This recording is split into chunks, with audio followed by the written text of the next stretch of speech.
Buenos días a todas, a todos. Les doy la bienvenida al Senado de la República, a esta sede, a este salón para conferencias, para eventos en el Senado de la República. Desde luego los panelistas son gente conocedora de primer nivel en este tema, y yo creo que más que mandos únicos a debate es el tema de la seguridad pública y la nueva estrategia en contra del crimen organizado. Ya es un asunto que acá en el Senado se conoce, se ha debatido. Todo empezó con la respuesta que el Ejecutivo Federal le dio a los desastrosos, horrendos hechos de Iguala, cuando después de esta circunstancia que horrorizó al país, que horrorizó a nuestra sociedad, a nuestro pueblo, se tenía que dar una respuesta. La respuesta fue una propuesta de 10 puntos, el llamado decálogo que el titular del Ejecutivo presentó, y dentro de ellos, dentro de este decálogo, una propuesta de reforma constitucional en materia de seguridad pública. La propuesta consistió en eliminar la facultad de prestar el servicio de seguridad pública a los municipios. La seguridad pública es una función del Estado en los 3 niveles de gobierno: la Federación, los estados y los municipios. La propuesta del titular del Ejecutivo fue quitarle a los municipios la función de la seguridad pública y con ello establecer 32 policías estatales únicas. Cuando los municipios no tienen ya la función estatal de la seguridad pública, la consecuencia es la formación de 32 policías estatales. Es decir, que la seguridad pública corriera a cargo de la Federación y de los estados. A partir de eso se inició el debate. Lo primero que surgió es advertir de la inconstitucionalidad al pretender también en esa propuesta desaparecer a los poderes municipales cuando se tuvieran indicios de tener una penetración del crimen organizado. Y ahí caía en un efecto de redundancia, porque decía, si ya la función de la seguridad pública ya no corresponde a los estados, a los municipios, ¿para qué disolver a las autoridades municipales? Se trataba de no solamente del servicio de seguridad pública, sino de los otros servicios municipales. Y fue así penetrándose la discusión y el debate, y comenzaron a surgir las propuestas legislativas. El Partido Acción Nacional presentó una propuesta de reforma constitucional con un objetivo: ya no el tema del mando único como una discusión central, sino una reforma al sistema policial mexicano. Esa es la estructuración de la propuesta del Partido Acción Nacional, y un tiempo después, el Partido de la Revolución Democrática, la bancada del PRD en el Senado, que su servidor coordina, también hizo su propuesta de reforma constitucional con ese objetivo. Es la reforma al sistema policial mexicano. Por eso yo creo que en esta mañana se abrirán todas esas circunstancias, esos elementos, y no se circunscribirá solamente a mando único sí o a mando único no. Porque la propuesta del Ejecutivo, la que impulsa la CONAGO, no es precisamente de mando único, es de policía estatal única. El mando único implica no la desaparición de las policías municipales, no elimina la función de seguridad pública para los municipios, no la elimina. El mando único implica la coordinación entre policías. La policía estatal única es la desaparición de las mismas. Hay muchas cosas que resolver, Y yo esta mañana lo que advierto, y lo digo con mucha franqueza porque también lo he dicho en otras mesas, es, primero, a partir del 1 de diciembre del año 2014, cuando se presentó la iniciativa por parte del Ejecutivo, después de la presentación, el Ejecutivo abandonó dicha propuesta. Perdió el interés, abandonó el interés.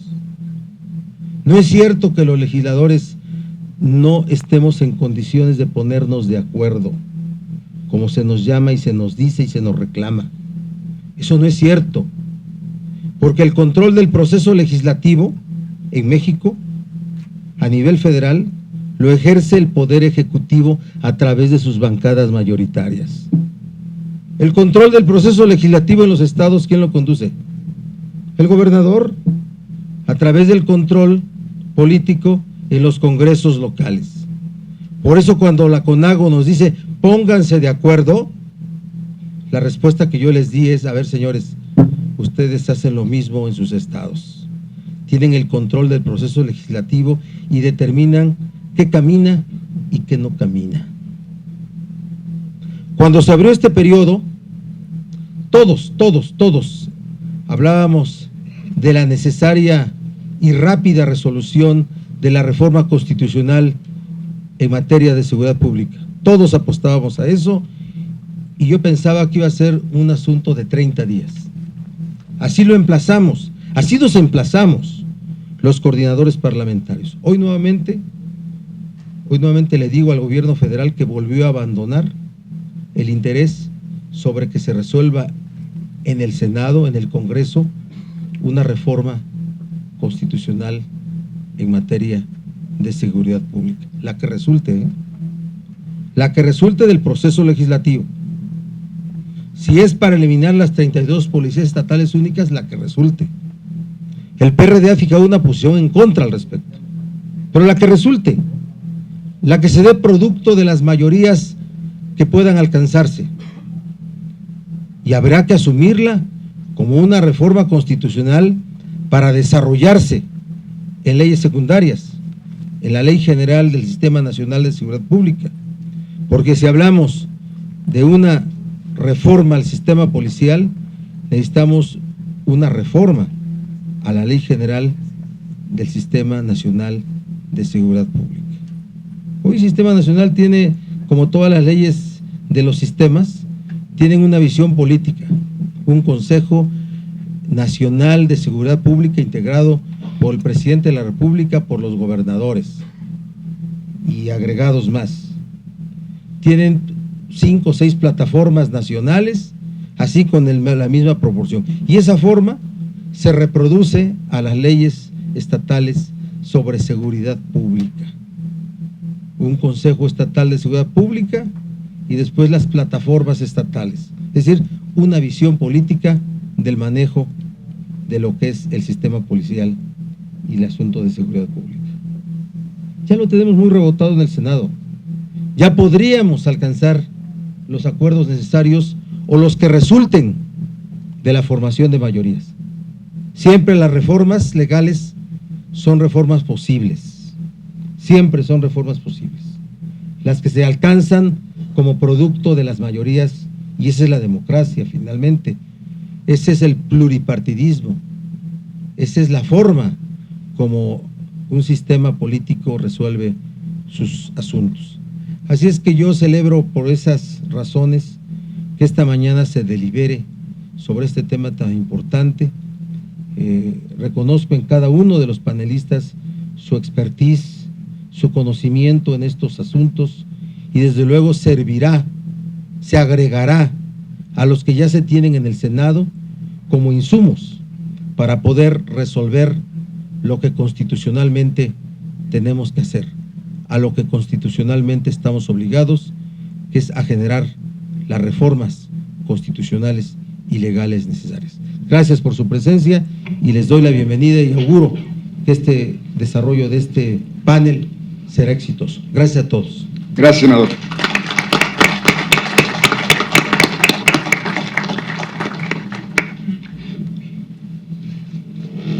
Hecha esta bienvenida, pero más importante creo destacar esta introducción al tema, traernos al momento actual a partir de, por supuesto, la crisis de Iguala Ayotzinapa, me parece muy pertinente que a partir de las palabras del senador Barbosa les comente ahora sí uno por uno los nombres de nuestros panelistas y procedamos a escuchar a cada uno de ellos.